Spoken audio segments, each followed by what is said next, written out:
Hello दोस्तों, good evening. स्वागत है आपका मेरे YouTube channel GK to the point में। दोस्तों, हमने लास्ट क्लास से प्रत्येक सब्जेक्ट के महत्वपूर्ण तथ्यों की वन लाइनर सीरीज स्टार्ट की है।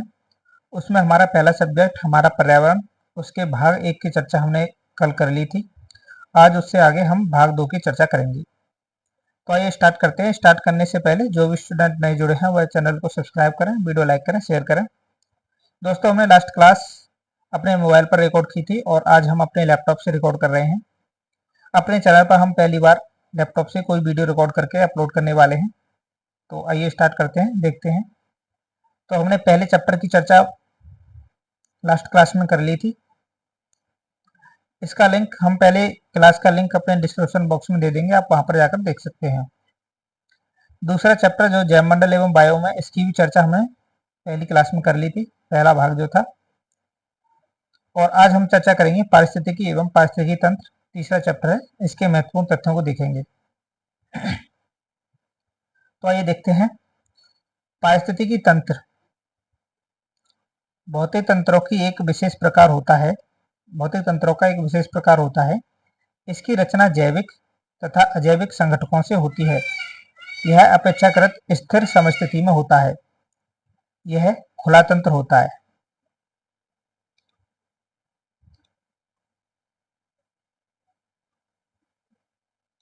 आगे देखते हैं।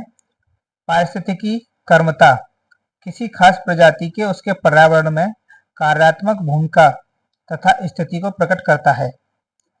पारिस्थितिकी कर्मता की विविधता जितनी अधिक होगी, पारिस्थितिकी तंत्र की स्थिरता भी उतनी अधिक होगी। पारिस्थितिकी तंत्र एक खुला तंत्र होता है जिसमें पदार्थों और ऊर्जा का सतत निवेश और बहिर्गमन होता है। पारिस्थितिकी तंत्र का एक महत्वपूर्ण नियम एक रूपतावाद का नियम है, अर्थात भौतिक और जैविक प्रक्रम आज भी वही है जो कभी अतीत में थे और भविष्य में भी वही रहेंगे जो वर्तमान में है। अंतर केवल उनके परिणाम, परिमाण, तीव्रता, आवृत्ति, दर का होता है। पारिस्थितिकी तंत्र सौर विकिरण के रूप में ऊर्जा के निवेश से संचालित और कार्यशील होता है। विभिन्न पोषण स्तरों में सौर ऊर्जा विभिन्न रूपों में प्रवाहित होती है।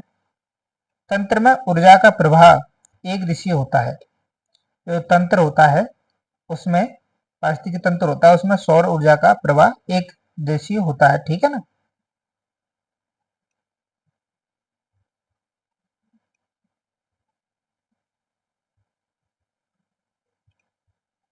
बढ़ते पोषण स्तरों में ऊर्जा का प्रगामी प्रोग्रेसिव क्षय होता है। प्रत्येक पोषण स्तर के जीवों को अपने पिछले पोषण स्तर के जीवों से 10% ऊर्जा की प्राप्ति होती है। ठीक है, याद रखिएगा 10% ऊर्जा की प्राप्ति होती है, इंपॉर्टेंट है। दोस्तों, ये मैं माउस से कर रहा हूँ तो इससे लाइन सही तरह से खिंच नहीं रही है। कल तो मैंने लास्ट क्लास में उंगली से किया था तो उससे लाइन अच्छी हो रही थी स्क्रीन पर। सूर्य ताप में कमी पारितंत्र की उत्पादकता और जैव विविधता दोनों में कमी लाती है।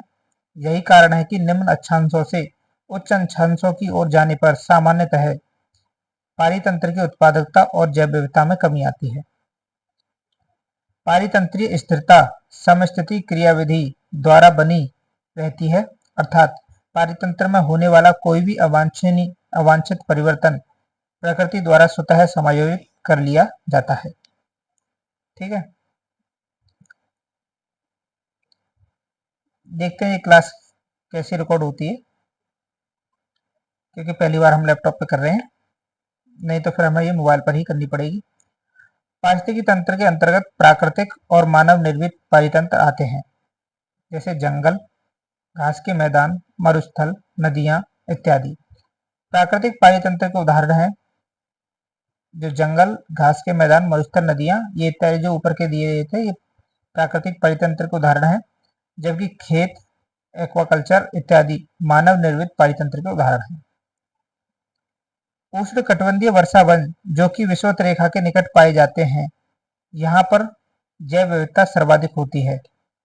यह क्षेत्र कृषि की दृष्टि से उपयोगी नहीं होते क्योंकि निच्छालन से पोषक तत्व मृदा के निचले संस्तर में चले जाते हैं। निच्चालन मतलब कि यहाँ पर बारिश बहुत होती है, उष्णकटिबंधीय वर्षावन, यहाँ पर वर्षा बहुत होती है, तो जो पोषक तत्व होते हैं वो छन छन कर नीचे के स्तरों में चले जाते हैं मिट्टी के, इसीलिए यहाँ पर मृदा जो होती है उतनी उपजाऊ नहीं होती।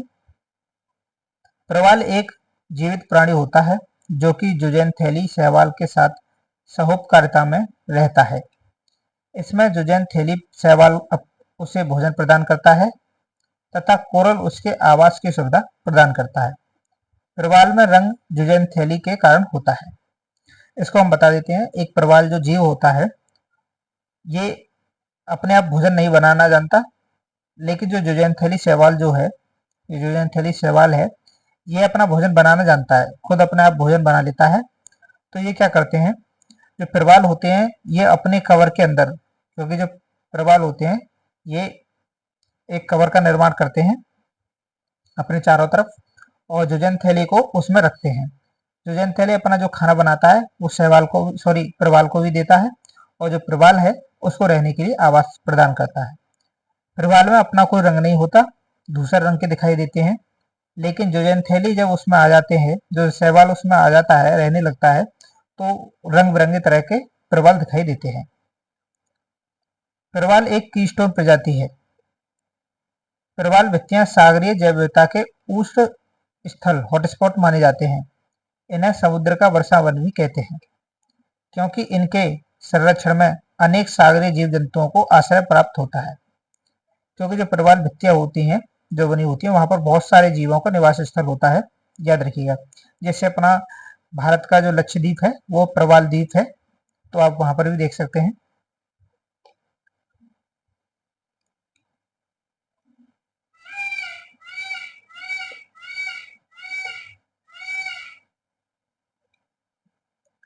प्रवाल पर निर्भर रहने वाले रंगीन जुजेनथैली शैवाल जब पर्यावरणीय घटकों के नकारात्मक प्रभाव के कारण उनके ऊपर से हट जाते हैं तो प्रवाल अपने वास्तविक सफेद रंग में आ जाते हैं। इसे ही प्रवाल व्यंजन कहते हैं।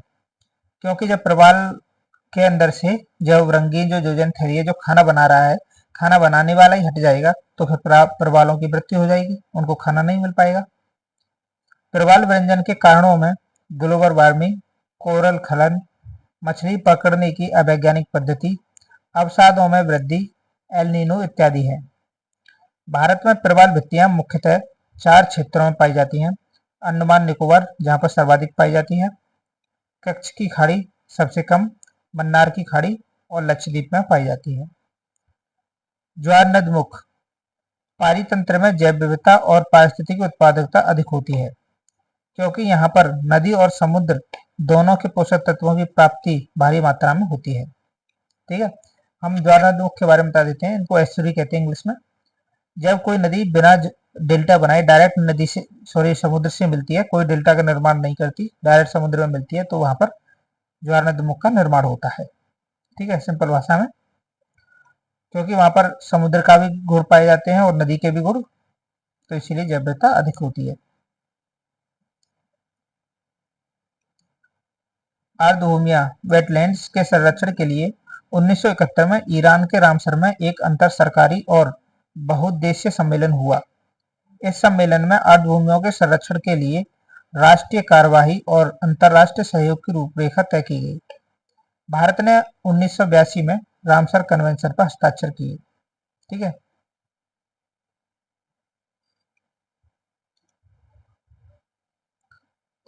2 फरवरी जो होती है ना, 2 फरवरी को विश्व आर्द्रभूमि दिवस मनाया जाता है, याद रखिएगा। ठीक है, मॉन्टेक्स रिकॉर्ड रामसर कन्वेंशन के अंतर्गत कार्य करने वाला एक स्वैच्छिक तंत्र है। यह उन आर्द्रभूमियों की सूची बनाता है जो कि पारिस्थितिकीय संकट का सामना कर रही है। इस रिकॉर्ड में भारत के केवलादेव राष्ट्रीय उद्यान और लोकटक झील शामिल है। मैंग्रोव उष्णकटिबंधीय और उपोष्णकटिबंधीय क्षेत्रों के तटों, ज्वार नदमुखों, ज्वारीय क्रीक, पश्चजल लैगून में विकसित होते हैं। जो मैंग्रोव होते हैं वो उष्णकटिबंधीय और उपोष्णकटिबंधीय क्षेत्रों के तटों, ज्वार नदमुखों, ज्वारीय क्रीक, पश्चजल लैगून में विकसित होते हैं। ये वन अनेक प्रजातियों के शरण स्थल होते हैं। ये तटीय क्षरण को रोकते हैं एवं जल को शोधित करने का कार्य भी करते हैं। घरेलू अपशिष्टों, उर्वरक जिनमें नाइट्रोजन तथा फास्फोरस की बहुलता होती है, औद्योगिक कचरा जब जल निकायों में मिलता है तो इससे जल निकायों के पोषण में वृद्धि होती है। इसी को सुपोषण कहते हैं। ठीक है, सुपोषण कैसे कहते हैं? जब घरेलू अपशिष्ट, उर्वरक, औद्योगिक कचरा जल निकायों में मिलता है तो जल निकायों में पोषण की वृद्धि हो जाती है। इसी को सुपोषण कहा जाता है।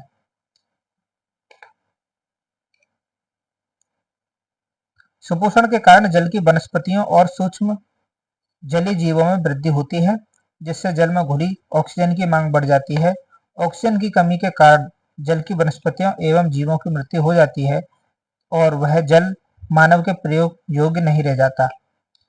सुपोषण के कारण तीव्र गति से शैवालों की वृद्धि को एल्गी ब्लूम कहते हैं।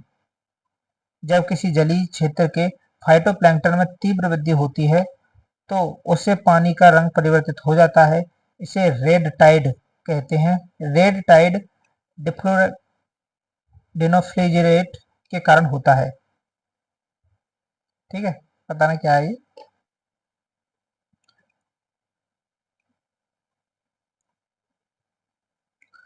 ये चौथा वाला कितना बड़ा है ये देखते हैं। हाँ, इसको देख लेते हैं। फोर्थ चैप्टर, इसको भी देख लेते हैं इसी क्लास में। आज हम अपने पीसी पर जो रिकॉर्ड कर रहे हैं उसके बाद देखेंगे एक्सपीरियंस कैसा मिलता है, रिकॉर्ड कैसे होती है। उसी से हम इस पर आगे कंटिन्यू करेंगे, नहीं तो फिर हम अपने मोबाइल पर अब रिकॉर्ड किया करेंगे। ठीक है, चौथा चैप्टर है पारिस्थितिकी तंत्र के प्रकार। इसके महत्वपूर्ण तथ्य देखते हैं। पारिस्थितिकी तंत्र में